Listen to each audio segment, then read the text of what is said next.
पहली नज़र में ये एक बहुत ही आम सी समस्या लगती है ना?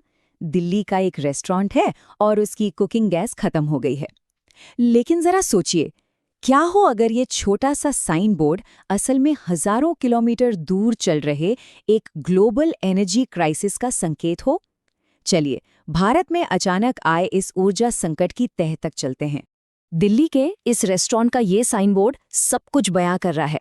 देखिए, ये सिर्फ एक छोटी मोटी असुविधा नहीं है, ये एक टूटी हुई सप्लाई चेन का सीधा सीधा संकेत है, जिसका असर पूरे भारत के घरों और कारोबारों तक पहुंच रहा है। तो सवाल ये कि आखिर हो क्या रहा है? दिल्ली में गैस की कमी क्यों हुई, ये समझने के लिए हमें हजारों किलोमीटर दूर जाना होगा, एक ऐसे जियोपॉलिटिकल हॉटस्पॉट पर जो इस वक्त दुनिया के ऊर्जा बाजार में जैसे भूचाल ला रहा है। तो कहानी यहाँ से शुरू होती है, हॉर्मुज़ जलडमरू मध्य।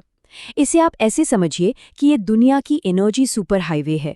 दुनिया का एक बहुत बड़ा हिस्सा तेल इसी संकरे रास्ते से होकर गुजरता है, और फिलहाल ये जगह एक बड़े तनाव की केंद्र बनी हुई है।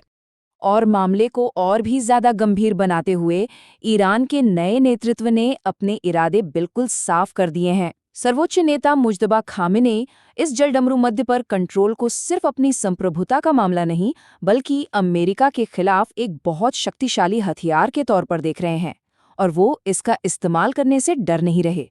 तो पश्चिम एशिया में जो ये तनाव चल रहा है, उसका सीधा असर मुंबई के किसी घर में जलने वाले चूल्हे पर कैसे पड़ रहा है? इसका कनेक्शन जितना हम सोच रहे हैं उससे कहीं ज्यादा सीधा और गहरा है। देखिए, भारत अपनी ऊर्जा जरूरतों के लिए इन विशालकाय सुपर टैंकरों पर बहुत बहुत ज्यादा निर्भर है। ये निर्भरता जो इतने लंबे समय से भारत की अर्थव्यवस्था का इंजन रही है, अब अचानक इसकी सबसे बड़ी कमजोरी बन गई है। और यहीं पर आकर ग्लोबल क्राइसिस जमीनी हकीकत से मिलता है। मतलब समंदर में एक रुकावट का सीधा मतलब है भारत की सड़कों पर खाली डिलीवरी ट्रक, और इसका नतीजा रेस्टोरेंट्स के ठंडे चूल्हे और हर किसी के लिए बढ़ती कीमतें। इसका असर आम जिंदगी पर बहुत तेजी से फैल रहा है। हम देख रहे हैं कि रेस्टोरेंट्स अपने दरवाजे बंद कर रहे हैं, शादियों का बजट ऊपर जा रहा है, और किचन में काम करने वाले हजारों कर्मचारियों का भविष्य अनिश्चित हो गया है। और दूसरी तरफ गैस एजेंसियों पर लंबी लंबी कतारें लग रही हैं, जहां परिवार एक सिलेंडर के लिए हफ्तों इंतजार कर रहे हैं। और ये सिर्फ व्यापार के नुकसान से कहीं ज्यादा है। जैसा कि एक रेस्टोरेंट के प्रतिनिधि ने कहा, ये कर्मचारी अपनी रोजी रोटी के लिए रसोई के रोजाना के काम पर निर्भर हैं। ये इन जियोपॉलिटिकल तनावों की मानवीय कीमत की एक कड़वी याद दिलाता है। ये संकट कितना गंभीर है, इसका अंदाजा आप इस बात से लगाइए कि सरकार को अब आपातकालीन उपायों का सहारा लेना पड़ रहा है। घरों के लिए केरोसिन और होटलों के लिए कोयले को अस्थायी रूप से वापस लाया जा रहा है। ये वो ईंधन है जिनसे देश सालों से दूर जाने की कोशिश कर रहा था। ये एक ऐसा कदम है जो मजबूरी में उठाया गया है। और जब भी ऐसा कोई संकट आता है तो ब्लेम गेम शुरू होना तो लाजमी है। इस स्थिति ने अब एक तीखी राजनीतिक बहस छेड़ दी है कि आखिर इसके लिए जिम्मेदार कौन है। एक तरफ विपक्ष सरकार पर भारत की ऊर्जा संप्रभुता का सौदा करने का आरोप लगा रहा है, तो वहीं दूसरी तरफ सरकार इन दावों को निराधार बता रही है और कह रही है कि ये देश की छवि खराब करने की एक कोशिश है। इस पूरी उथल-पुथल और आरोप प्रत्यारोप के बीच सरकार असल में स्थिति को कंट्रोल करने के लिए क्या कर रही है? चलिए, उनकी आधिकारिक प्रतिक्रिया पर एक नजर डालते हैं। तो सरकार ने डिप्लोमैटिक मोर्चे पर बहुत तेजी से कदम उठाए। विदेश मंत्री एस जयशंकर ने न केवल अपने ईरानी समकक्ष के साथ कई बार बातचीत की, बल्कि रूस और फ्रांस जैसी बड़ी शक्तियों के साथ भी संपर्क साधा। ये कूटनीति अपने हाईएस्ट लेवल तक पहुंची जब प्रधानमंत्री मोदी ने सीधे ईरान के राष्ट्रपति से बात की। और ऐसा लगता है कि इस डिप्लोमैटिक प्रेशर का असर हुआ। बातचीत के बाद ईरान ने एक बहुत महत्वपूर्ण कदम उठाया। उन्होंने भारतीय तेल टैंकरों को होर्मुज़ जलडमरू मध्य से गुजरने की अनुमति दे दी। इससे देश के लिए एक जरूरी लाइफलाइन फिर से खुल गई। प्रधानमंत्री नरेंद्र मोदी ने खुद जनता को संबोधित किया। उन्होंने आश्वासन दिया और साथ ही जमाखोरी करने वालों को चेतावनी भी दी।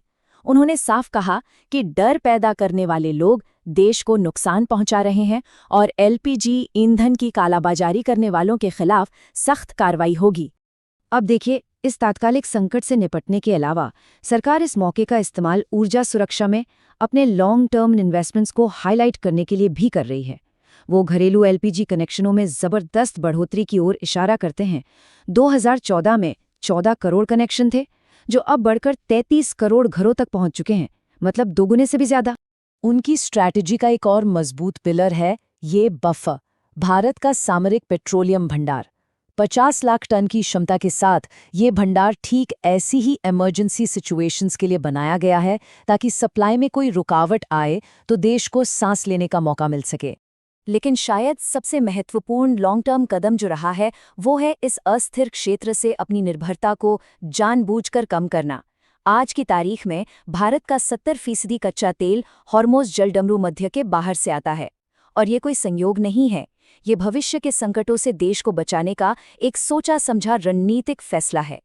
तो जहां ये तात्कालिक संकट तो अब कंट्रोल में आता दिख रहा है, इसने भारत की कमजोरियों को पूरी तरह से उजागर कर दिया है।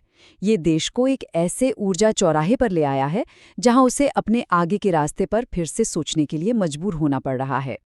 ये संकट भले ही ईरान ने शुरू किया हो, लेकिन ये एक बड़ी सच्चाई को सामने लाता है।